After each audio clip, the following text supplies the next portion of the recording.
Today we're talking about The Iron Claw. This is Talk Movies to Me, and this is Random Thoughts. Let's get into it. First and foremost, I just want to get it out there. Zac Efron's jaw, it's different now. But if you're one of those jerks that make fun of it, he literally broke his jaw and had to do reconstructive surgery to get it back somewhat normal. So why don't you back off, okay? Now that we've gotten past that, let's get into the movie. If you're a wrestling fan, you're probably gonna like this movie. Even if you're not, you might like this movie, but I know you will if you're a wrestling fan. I myself am a wrestling fan since I was little. Well, first things first, let's just go ahead and get this over with.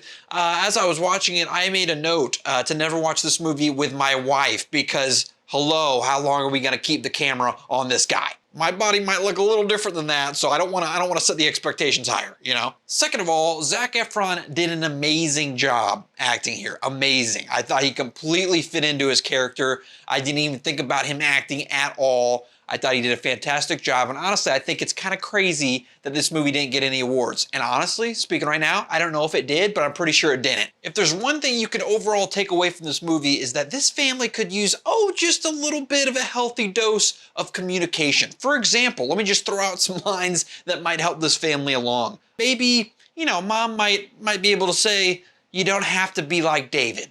Or maybe she could have said, I love you, son. Or maybe somebody could have said, hey, don't drink and drive. I don't know, just a thought.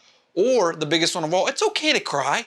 Guys can cry, that's all right, not a big deal. Maybe it's because my wife's gotten to me a little bit, but as I'm watching this movie, I'm like, man, the communication skills in this family are poor. Speaking of, if you want a definition of how not to be a parent, go ahead and watch the mom and dad in this movie and then just do the opposite. You should be a good parent. First death, I knew there were deaths coming, and the first death still caught me out of nowhere. That was nuts. I guess I shouldn't say nowhere because he was puking up blood, but you know what I mean. Okay, listen, I'm not even a guy that notices CGI stuff, and even I could say this was pretty bad CGI. Clearly, they CGI'd away his foot, and it's pretty bad.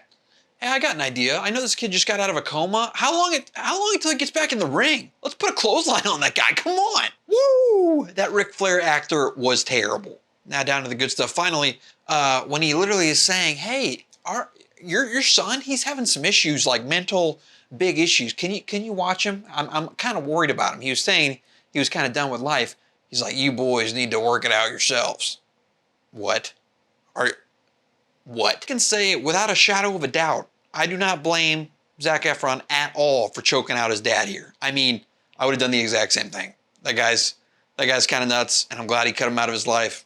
Not good. I think I can feel with everybody that I felt the most sad for Zac ever. I mean, that's just, you lose that many brothers. And just a fun fact for you, he lost another brother, but they didn't put that in the movie because it would have been too sad for the viewer. The director literally said, I think it would have been too much for the viewer to take and too much repetition of death, but that's actually what happened in real life. So, feel terrible for that guy. Now that you've heard my random thoughts, I'll just say, I thought this was a fantastic movie.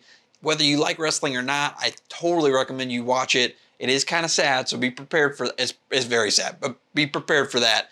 But other than that, I completely recommend it. I would give it probably like a 7, 8. It was a really good movie. I liked it a lot. It stretched on a little bit, and I agree with the director not putting every single death in there because that would have been a lot for the audience to take. But overall, I really enjoyed it. You should go watch it. I think I watched it on Peacock.